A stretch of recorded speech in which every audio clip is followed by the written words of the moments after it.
Welcome back class. In this lecture we will discuss about the steps or procedure for designing a deep beam. तो what are the इस lecture में हम लोग ये discuss करेंगे कि कौन कौन से प्रोसीजर हम लोग यूज़ करेंगे डीप बीम के डिज़ाइनिंग में. इसके पहले लेक्चर में हम लोगों ने इंट्रोडक्शन देख लिया था डीप बीम का. डीप बीम क्या होता है, उसकी थिकनेस क्या होती है, ठीक है, उसके लेवर आर्म कैसे कैलकुलेट करते हैं, उसके रीइंफोर्समेंट डिटेल्स क्या क्या थे. ठीक है, अब इस लेक्चर में हम लोग डिज़ाइनिंग स्टेप्स के बारे में पढ़ेंगे. तो पहला स्टेप होता है कि हम लोग डेफिनीशन चेक करते हैं. ठीक है, पहला स्टेप क्या होता है कि हम लोग जो गिवन बीम है उसकी डेफिनीशन चेक करेंगे कि वो डीप बीम है कि नहीं है. ठीक है, पहले स्टेप में क्या करेंगे, हम लोग उस बीम की डेफिनीशन चेक करेंगे कि वो डीप बीम है कि नहीं है. सेकंड स्टेप आता है check its thickness with respect to buckling. Buckling के रिस्पेक्ट में उसकी मिनिमम थिकनेस निकालेंगे. थर्ड होता है फ्लेक्सर डिज़ाइनिंग. फोर्थ होता है minimum reinforcement and it's distribution. मतलब मिनिमम रीइंफोर्समेंट क्या क्या है वो इसका क्राइटेरिया देखेंगे और कितने नंबर ऑफ बार्स लगेंगे, कितनी स्पेसिंग लगेंगी, ये हम फोर्थ स्टेप में. और लास्ट स्टेप होता है आपका डिज़ाइन फॉर शियर. तो एक बार हम लोग देख लेते हैं. The important step in design of RC deep beam are as follows. The first step is determine whether the given beam is deep according to the definitions. मतलब जो डेफिनीशंस IS 456/2000 में दी गई हैं RCC कोड में, वो उसके according जो beam है वो आपका डीप है कि नहीं है, डीप बीम है कि नहीं है. ठीक है, डीप बीम में भी दो क्राइटेरिया है, एक सिंपली सपोर्टेड बीम का है, एक कॉन्टिन्यूअस बीम का है. तो उन दोनों के डेफिनीशंस हम चेक करेंगे यहाँ पे कि वो हैं कि नहीं है. ठीक है, सेकंड उसका मिनिमम थिकनेस फाइंड करेंगे. मिनिमम थिकनेस आपको किस बेसिस पे फाइंड करना है, बकलिंग के केस में आपको मिनिमम थिकनेस फाइंड करना है. थर्ड है आपका flexor design. Flexor design in the sense कि हम जो लोड लगेगा उस पर्टिकुलर बीम पे उसकी बेंडिंग मोमेंट निकाल के वहाँ से हम लोग AST निकालेंगे. AST निकालने के बाद नंबर ऑफ बार्स और स्पेसिंग है, स्पेसिंग निकालेंगे कि कहाँ कहाँ बार कितने कितने स्पेस पे प्रोवाइड होगा. फोर्थ है design for minimum reinforcement and इस डिस्ट्रीब्यूशन. मतलब फोर्थ स्टेप में हम लोग चेक करेंगे कि जो एरिया ऑफ स्टील हमारा थर्ड स्टेप में आया है वो हमारा जो मिनिमम क्राइटेरिया है डीप बीम के लिए उसको फॉलो कर रहा है कि नहीं. और फिफ्थ स्टेप में हम लोग शियर के लिए उसकी क्राइटेरिया चेक करेंगे कि वो शियर के लिए सक्सेसफुल है कि नहीं है. ठीक है, अब हम लोग इसके रिलेटेड एक न्यूमेरिकल सॉल्व करते हैं. ठीक है, तो न्यूमेरिकल क्या है, आपका design the reinforcement details of a simply supported beam for a span of 2.5 metre subjected to a UDL of 28 kilonewton per meter. The width of beam is 0.23 meter while the depth of beam is 1.5 meter. Use M20 grade of concrete and Fe415 steel. ठीक है, आपको एक beam design करनी है, deep beam design करना है जो simply supported beam है और उसका स्पैन कितना दिया हुआ है 2.5 मीटर. उस पर UDL कितना लग रहा है 28 किलोन्यूटन पर मीटर का. ठीक है, विड्थ दिया है आपका 0.23 मीटर मतलब 230 mm. डेप्थ दिया है 1.5 metre. M20 grade of concrete use करना और Fe415 स्टील यूज़ करना. ठीक है, अब हम line by line step follow करते जाएंगे और उस स्टेप से हमारी डिज़ाइनिंग हो जाएगी. तो ठीक है, सबसे पहले हम लोग गिवन डाटा लिखते हैं. ठीक है, तो गिवन डाटा क्या है आपका, span L is equal to 2.5 metre. ठीक, UDL 28 किलो न्यूटन पर metre. Width B, small b is equal to 0.23 metre. Overall depth 1.5 metre means 1500 mm. यहाँ पे हम लोग कवर प्रोवाइड कर रहे हैं 50 mm का. जो कवर दे रहे हैं वो 50 mm का है. तो जो इफेक्टिव डेप्थ होगा, जो ये स्मॉल d है आपका, ये जो स्मॉल d है ये क्या है आपका इफेक्टिव डेप्थ है. क्या है आपका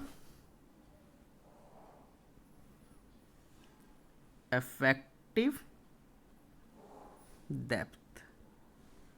स्मॉल डी क्या आपका इफेक्टिव डेप्थ. ठीक है, नेक्स्ट स्टेप जो सबसे पहला स्टेप हमारा था क्या, check for depth of deep beam. मतलब जो अकॉर्डिंग टू डिफिनीशन हमको देखना है कि जो डीप बीम है वो अकॉर्डिंग डिफिनीशन आ रही है कि नहीं आ रही है. तो IS कोड हमारा क्या कहता है, L effective upon D less than 2 होगा SSB सिंपली सपोर्टेड बीम, और L effective upon D less than 2.5 होगा तो वो क्या होगा, कॉन्टिन्यूअस बीम. तो जैसा हमारा क्वेश्चन में पहले से प्रोवाइड है कि ये बीम क्या है, सिंपली सपोर्टेड बीम है. अब हमको क्राइटेरिया चेक करना है ये डीप बीम है कि शैलो बीम है. ठीक है। तो हम लोग एल इफेक्टिव निकालेंगे। एल इफेक्टिव क्या होता है 1.15 टाइम्स इंटू एल, ठीक है। ये क्या हो जाएगा 1.15 into 2.5 is equal to 2.875 metre, ठीक है। तो यहाँ से एल इफेक्टिव हमारा आ गया 2.875 मीटर। अब हम लोग एल इफेक्टिव अपॉन डी निकालेंगे, तो 2.875 अपॉन 1.5 ये आ गया 1.91667, जो 2 से कम है। मतलब ये जो बीम है अब ये क्या है, हमारी डीप बीम है, सिंपली सपोर्टेड डीप बीम है, ठीक है। अब नेक्स्ट क्राइटेरिया हम लोग का आ जाता है लीवर आर्म कैलकुलेट करना, ठीक है। लीवर आर्म हम कैसे कैलकुलेट करेंगे, तो सिंपली सपोर्टेड बीम के लिए IS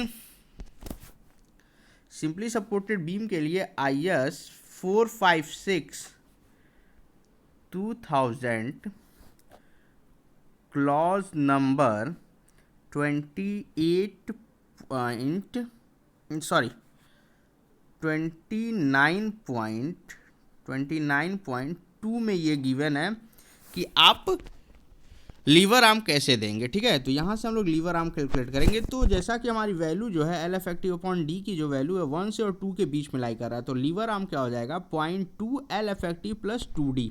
तो वैल्यूज पुट करेंगे तो 0.2 एल इफेक्टिव हमारा 2.875 प्लस 2 इंटू डी हमारा 1.5 मीटर, तो जेड हो गया 1.175 metre is equal to 1175 mm। यहाँ से हमारा लीवर आर्म कैलकुलेट हो गया। अब हम लोग लोड्स का कैलकुलेशन करेंगे। थर्ड स्टेप जैसे हमारा था डिजाइन फॉर फ्लेक्सर, तो फ्लेक्सर या बेंडिंग मोमेंट फाइंड करने के लिए हमको लोड्स की जरूरत होती है, ठीक है। तो अब लाइव लोड क्या है 28 किलोन्यूटन पर मीटर। फैक्टर्ड लोड का मतलब ये हुआ कि जो पार्शियल सेफ्टी फैक्टर है उसका हम लोग मल्टीप्लिकेशन करेंगे, तो 1.5 इंटू 28 हो जाएगा 42 किलोन्यूटन पर मीटर, ठीक है। अब उसके बाद हम लोग क्या करेंगे कि डेड लोड निकालेंगे। डेड लोड का फॉर्मूला होता है B into D into density of concrete. तो बी हमारा 0.23 मीटर, डेप्थ है 1.5 मीटर और डेंसिटी ऑफ कॉन्क्रीट कितना है 24।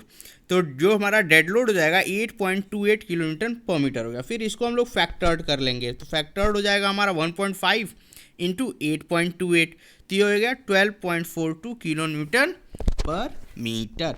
अब हम लोग यहाँ से दोनों को कैलकुलेट कर लेंगे, मतलब दोनों को ऐड कर लेंगे, तो टोटल लोड हो जाएगा हमारा 42 plus 12.42 is equal to 54.42 kilonewton पर मीटर। अब जैसा कि ये यूडीएल है, ठीक है, ये क्या है यूडीएल है, तो यूडीएल के केस में मोमेंट होता है आपका WL²/8। ये क्या होता है यूडीएल का केस होता है। किसका केस होता है यूडीएल का केस होता है। तो यहाँ से हम लोग मोमेंट निकालेंगे, तो MU हो जाएगा आपका WL इफेक्टिव अपॉन 8। तो W क्या है आपका 54.42 इंटू 2.875 होल स्क्वायर अपॉन 8। तो यहाँ से हमारा जो मोमेंट आ गया वो क्या है 56.226 किलो न्यूटन मीटर, ठीक है। अब हम लोग AST निकालेंगे, area of tensile steel required. तो AST का फॉर्मूला होता है MU upon 0.87 FY into Z। MU हमारा 56.226 इंटू 10.6 क्या किया हम लोग किलो न्यूटन मीटर को न्यूटन MM में चेंज कर दिए हैं। 0.87 हमारा कांस्टेंट वैल्यू है। FY क्या है 415 आपका टेंसाइल स्ट्रेस है स्टील का। Z हमारा लीवर आर्म है जो आया है 1175 mm, ठीक है। अब AST आ जाएगा हमारा 132.54 mm स्क्वायर। अब हम यहाँ से चेक करेंगे कि जो हमारा मिनिमम रिइंफोर्समेंट है होता है या मिनिमम परसेंटेज ऑफ स्टील होता है उसको ये क्राइटेरिया फॉलो कर रहा है कि नहीं कर रहा है। तो परसेंटेज ऑफ स्टील निकालेंगे हम लोग। तो परसेंटेज ऑफ स्टील क्या होता है AST upon BD into 100, AST upon BD into 100। तो AST हमारा 132.54 अपॉन B क्या है 230 mm, इफेक्टिव डेप्थ क्या है 1450 इंटू 100 कर लेंगे, तो ये आ जाएगा 0.04%। ये हमारा AST मिनिमम, जो मिनिमम AST है उससे क्या है कम है। तो हम लोग अब क्या करेंगे मिनिमम AST प्रोवाइड करेंगे। तो मिनिमम परसेंटेज ऑफ स्टील क्या होता है 0.3%। तो AST हमारा क्या हो जाएगा 0.3 into B into D upon 100। तो 0.3 अपॉन 100 इंटू 230 इंटू 1450, ठीक है यहाँ तक। इसके बाद हम लोग क्या करेंगे कि AST हमारा कैलकुलेट हो जाएगा 1000 mm, ओके। इसके बाद हम लोग क्या करेंगे, 16 mm डाया का बार्स प्रोवाइड करेंगे। तो 16 mm डाया बार्स प्रोवाइड करेंगे तो हम लोग नंबर ऑफ बार्स निकालेंगे। नंबर ऑफ बार्स क्या होता है, कैपिटल AST मतलब area of tensile steel upon small AST। Small AST क्या है, dia area of 1 bar. Okay, तो 1000 अपॉन π/4 इंटू 5 स्क्वायर, तो π/4 इंटू 16 स्क्वायर, तो ये हो गया 4.97 इज इक्वल टू 5 बार्स। मतलब 1000 mm स्क्वायर के लिए हम लोग 5 बार्स प्रोवाइड करेंगे। ठीक है, स्पेसिंग, इसके बाद नेक्स्ट स्टेप हम लोग स्पेसिंग निकालेंगे। तो स्पेसिंग के लिए सबसे पहले हम लोग क्या करेंगे, पॉजिटिव रिइंफोर्समेंट फाइंड करते हैं, मतलब एंकरेज लेंथ फाइंड करते हैं। क्या फाइंड करते हैं हम लोग, एंकरेज लेंथ। ठीक है, ये क्या है आपका, ये हो जाता है एंकरेज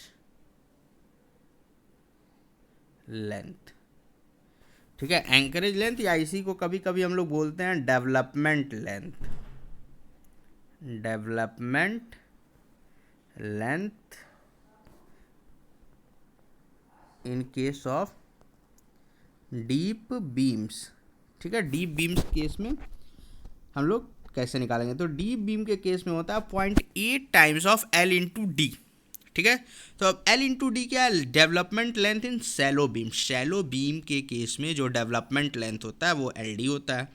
तो हम लोग उसका फॉर्मूला जो हमारा कोड में दिया हुआ वो क्या है, 5.87 FY upon 4 tau BD। Phi क्या है, डाया ऑफ बार। ठीक है, ये फाई क्या है आपका, ये आपका डाया ऑफ बार से, ये टेंसाइल स्ट्रेस है, ये आपका शियर स्ट्रेस है।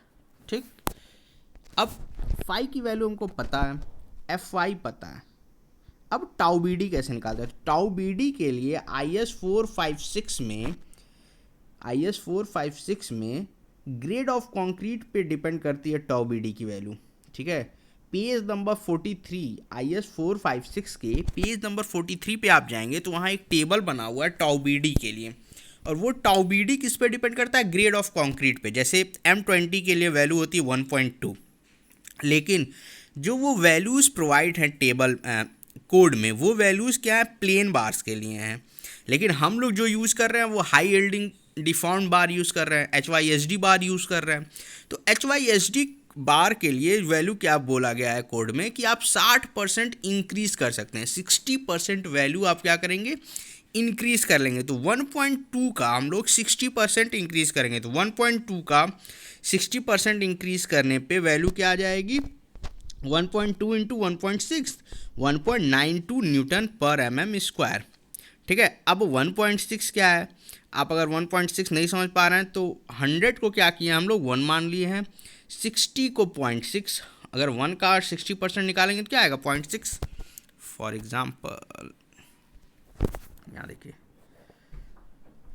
1.2 100% हो गया, 60% क्या हो जाएगा इसका 0.72, तो टोटल हो जाएगा आपका 1.92। तो ऐसे भी आपका निकल जाएगा, ये हो जाएगा टाउ BD।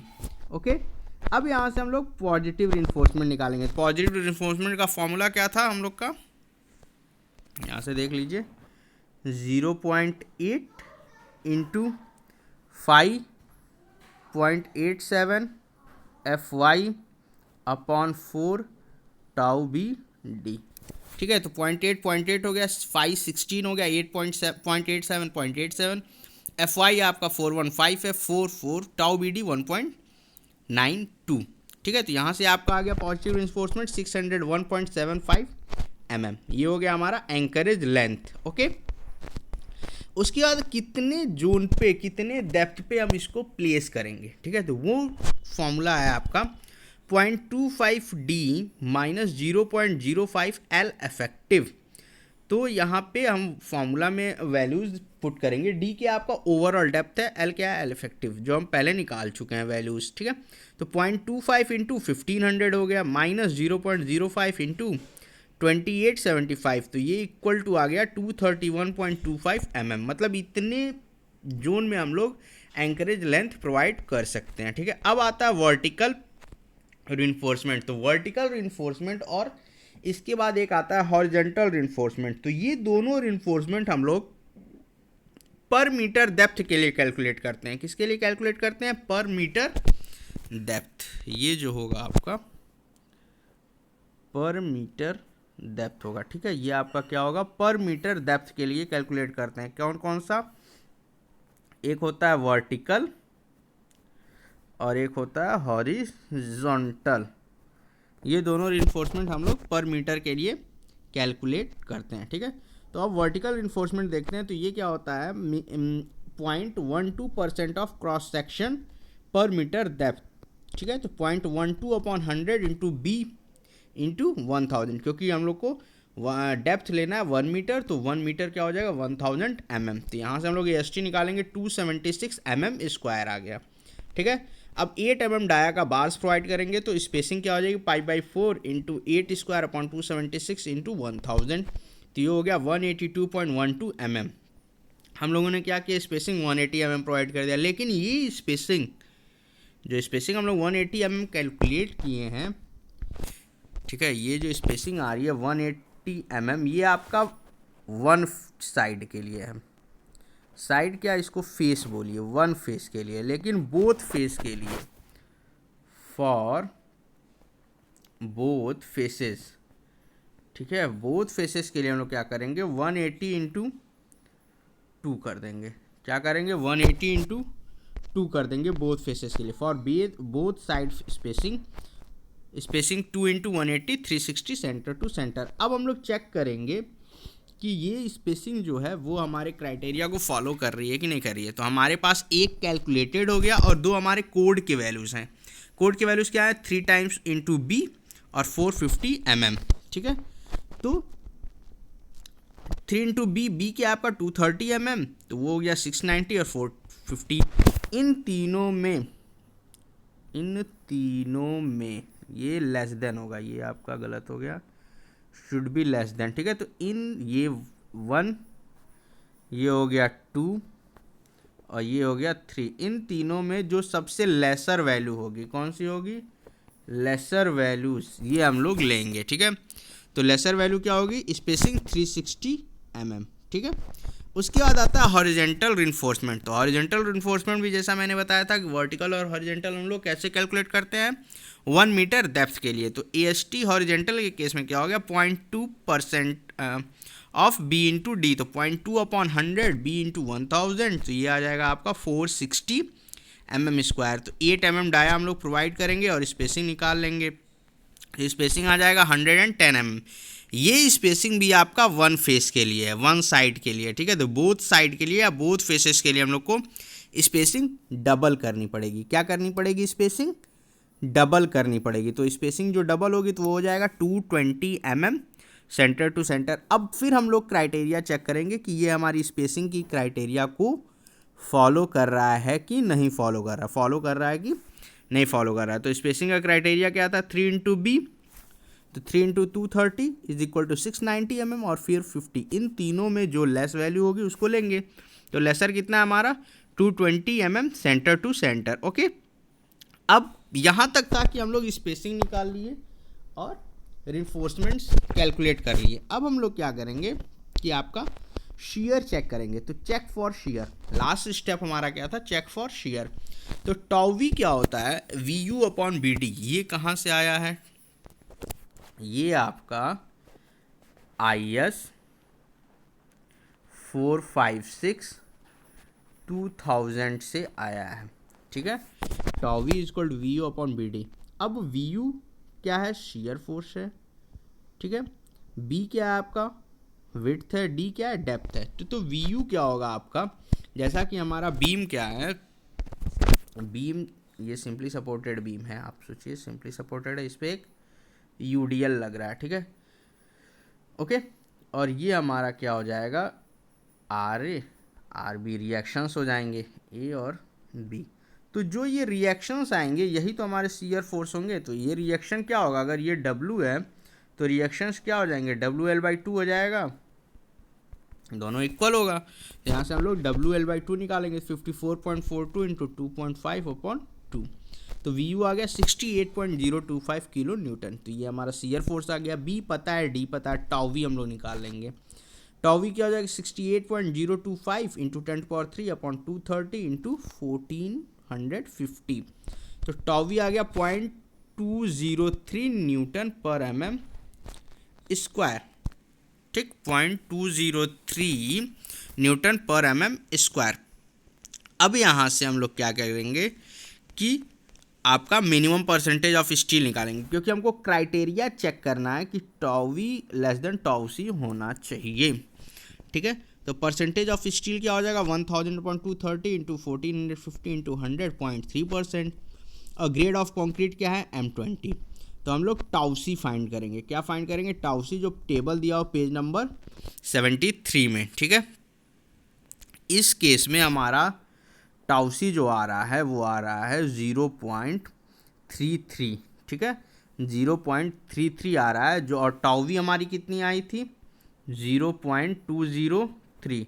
तो यहाँ पे tau V less than tau C आ रहा है, तो हमारा क्या है, ये सेक्शन सेफ है। ठीक है, आप टाउ सी कैलकुलेट करेंगे page number 73 IS 456, page number 73 IS 456 में जाएंगे तो वहाँ एक टेबल प्रोवाइड है। उस टेबल की हेल्प से हम लोग टाउ सी फाइंड करेंगे। क्या फाइंड करेंगे? Tau C. और उस टाउ सी को हम लोग कंपेयर करेंगे टाउ वी से। Tau V less than tau C आएगा तो सेक्शन सेफ है।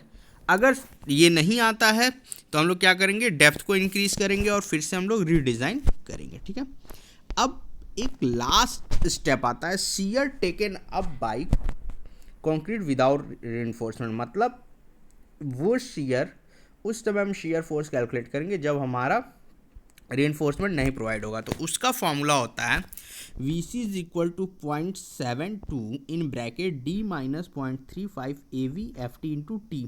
अब हमको यहाँ पे थिकनेस नहीं प्रोवाइड है। ठीक है, थिकनेस हमको नहीं पता है, तो यहाँ पे हम लोग इसको B ही लेंगे, बाकी वैल्यूज हमको पता है। ठीक है, तो D 1500 AV क्या होता है, L इफेक्टिव अपॉन 4 होता है, 2.87/4, तो वो हो गया 0.72 मीटर। FT क्या होता है 0.5 रूट FCK, तो 2.236, और ये आपका ओके। तो हम लोग यहाँ पे क्या कैलकुलेट कर रहे थे, shear taken by concrete without reinforcement. तो VC फॉर्मूला क्या होता है 0.72 D 0.35 AV FT into T।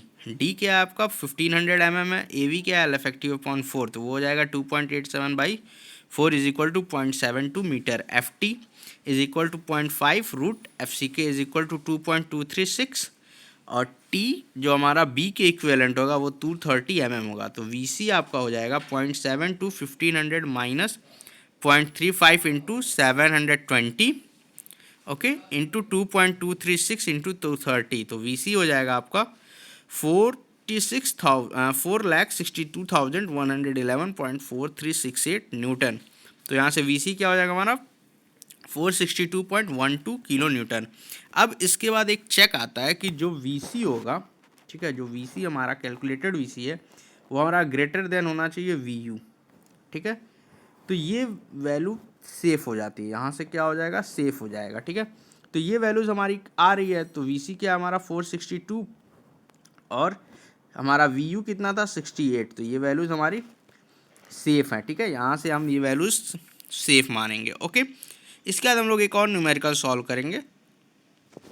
ठीक है, तो सेकंड न्यूमेरिकल है हमारा, design a continuous deep beam having more than 3 spans and loaded with characteristic load of 180 kilonewton per meter inclusive of self weight. For the beam, the clear span is equal to 5 meter. Width of support 300 mm, beam thickness 250 mm and overall depth is equal to 3.5 meter. The materials are M20 grade of concrete and Fe 415 steel. ठीक है, 3 spans की continuous beam है जिस पे live load है 180 kilo Newton का, self weight included है, clear span 5 metre का है, विड्थ सपोर्ट है आपका 300 mm, बीम थिकनेस है आपकी 250 mm और ओवरऑल डेप्थ है 3.5 मीटर। तो सबसे पहले हम लोग इफेक्टिव डेप्थ कैलकुलेट करेंगे और उसके बाद उसकी डेफिनीशंस को चेक करेंगे। तो इफेक्टिव स्पैन क्या होता है हमारा, दो क्राइटेरिया होती है, L plus width of support और सेकंड क्राइटेरिया था 1.15 इंटू एल। दोनों में से जो लेसर वैल्यूज होगी उसको हम लोग लेंगे। तो एल क्या है आपका 5 मीटर, विड्थ ऑफ सपोर्ट कितना है 300 mm, तो वो 0.3 मीटर हो जाएगा। तो ओवरऑल आ गया 5.3 मीटर। ओके, सेकंड है 1.15 इंटू एल, तो 1.15 into 5 is equal to 5.75 metre. दोनों में लेसर वैल्यूज क्या है 5.3, तो हमारा जो इफेक्टिव स्पैन लेंथ हो जाएगा वो क्या हो जाएगा 5.3। ये क्या हो जाएगा हमारा एल इफेक्टिव। ठीक है, ये क्या हो जाएगा हमारा एल इफेक्टिव। ओके, अब L effective upon D ratio निकालेंगे। 5.3 अपॉन 3.5 इज इक्वल 1.15। ठीक है, अब यहाँ पे आपको देखना है कि एल इफेक्टिव अपॉन जो डी का रेशियो है वो लेस देन 2 भी है, लेस देन 2.5 भी है। तो लेकिन क्वेश्चन में हमको दे दिया है कि ये कॉन्टिन्यूअस बीम है। क्या है आपका कॉन्टिन्यूअस बीम है। ठीक है, तो यहाँ से हम लोग इस वाले कंडीशन को लेके वैल्यू चलेंगे। ठीक है, तो कॉन्टिन्यूअस बीम है तो कॉन्टिन्यूअस बीम के हमारा लीवर आर्म क्या होता है Z is equal to 0.2 L effective plus 1.5 D. तो यहाँ से हमारा लीवर आ गया 2.11 मीटर या 1110 mm। ओके, अब इसके बाद हम लोग क्या करेंगे पॉजिटिव रिइंफोर्समेंट्स कैलकुलेट करेंगे। तो पॉजिटिव रिइंफोर्समेंट कैलकुलेट करने के लिए सबसे पहले हम लोग को मोमेंट निकालना होगा।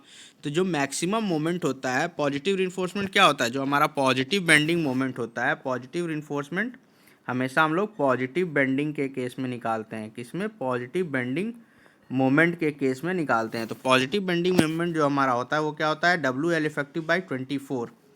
ठीक है, तो यहाँ से हमारा हो जाएगा 180 इंटू 5.3 स्क्वायर अपॉन 24, तो 210.7 किलो न्यूटन पर मीटर। ओके, तो हमारा जो फैक्टर्ड या अल्टीमेट बेंडिंग मोमेंट हो जाएगा 1.5 इंटू 210.7, तो हो जाएगा 316 किलो न्यूटन मीटर। ठीक है, अब हम लोग मिनिमम AST निकालेंगे, एरिया ऑफ स्टील निकालेंगे। तो एरिया ऑफ स्टील क्या होता है MU upon 0.87 FY by Z। तो वैल्यूज पुट करने के बाद जो हमारा AST आया वो कितना है 415 mm स्क्वायर। ठीक है, अब इसके बाद से हम लोग नंबर ऑफ बार्स कैलकुलेट करेंगे और स्पेसिंग कैलकुलेट करेंगे, स्पेसिंग। ओके, तो नंबर ऑफ बार्स हमारा हो जाएगा 12 mm डाया अगर प्रोवाइड करते हैं, नंबर ऑफ बार्स हमारी कितनी आई 4। ओके, अब हम लोग डेवलपमेंट लेंथ प्रोवाइड करेंगे। तो डेवलपमेंट लेंथ हमारा जाएगा 0.8 times of L into D. तो 0.8 इंटू 47.3 इंटू 12, तो ये हमारा आ जाएगा अप्रॉक्सीमेटली 500 mm हम लोग डेवलपमेंट लेंथ प्रोवाइड करेंगे। ठीक है, जोन ऑफ डेप्थ के लिए फॉर्मूला होता है 0.25 D minus 0.05 L effective. Okay, तो डी हमारा 3500 है और एल इफेक्टिव 5300 है। तो यहाँ से जोन ऑफ डेप्थ हमारा कितना आ गया 610 mm। ओके, ठीक है, अब हम लोग आते हैं निगेटिव रिइंफोर्समेंट में। तो जैसा कि सिंपली सपोर्टेड केस में, इसके पहले वाले एग्जांपल में देखे होंगे, सिंपली सपोर्टेड बीम के केस में हम सिर्फ पॉजिटिव रिइंफोर्समेंट लिए थे। पॉजिटिव, तो पॉजिटिव रिइंफोर्समेंट क्यों लिए थे, क्योंकि सिंपली सपोर्टेड बीम में सिर्फ बेंडिंग मोमेंट पॉजिटिव आता है, कोई निगेटिव बेंडिंग मोमेंट नहीं होता, निगेटिव बेंडिंग मोमेंट नहीं होता है। ठीक है, तो इसलिए हम लोग क्या किए सिर्फ पॉजिटिव रिइंफोर्समेंट निकाले थे। लेकिन कॉन्टीन्यूअस बीम के केस में, ठीक है, कॉन्टीन्यूअस बीम के केस में जब भी आप पढ़ेंगे, जैसे कॉन्टीन्यूअस बीम अगर कोई है इस तरीके से, तो इसका बेंडिंग मोमेंट डायग्राम भी हम लोग बनाते होंगे तो इस तरह बनता होगा। ठीक है, तो पॉजिटिव भी आ रहा है और निगेटिव भी आ रहा है, तो हम लोग यहाँ पे निगेटिव रिइंफोर्समेंट प्रोवाइड करेंगे। तो निगेटिव रिइंफोर्समेंट का क्या वर्क है, जो निगेटिव बेंडिंग मोमेंट है उसको हम लोग सस्टेन करने के लिए निगेटिव रिइंफोर्समेंट करते हैं। तो निगेटिव रिइंफोर्समेंट क्या होता है, उस केस में हम लोग बेंडिंग मोमेंट निकालेंगे। तो निगेटिव रिइंफोर्समेंट केस में बेंडिंग मोमेंट क्या होता है WL इफेक्टिव स्क्वायर अपॉन 12। तो 180 इंटू 5.3 स्क्वायर अपॉन 12, तो 421.4 किलो न्यूटन मीटर। अब उसके बाद अल्टीमेट बेंडिंग मोमेंट क्या होगा, पार्शियल ऑफ सेफ्टी फैक्टर से मल्टीप्लाई कर देंगे। तो उस केस में हमारा अल्टीमेट बेंडिंग मोमेंट कितना है 632 किलो न्यूटन मीटर।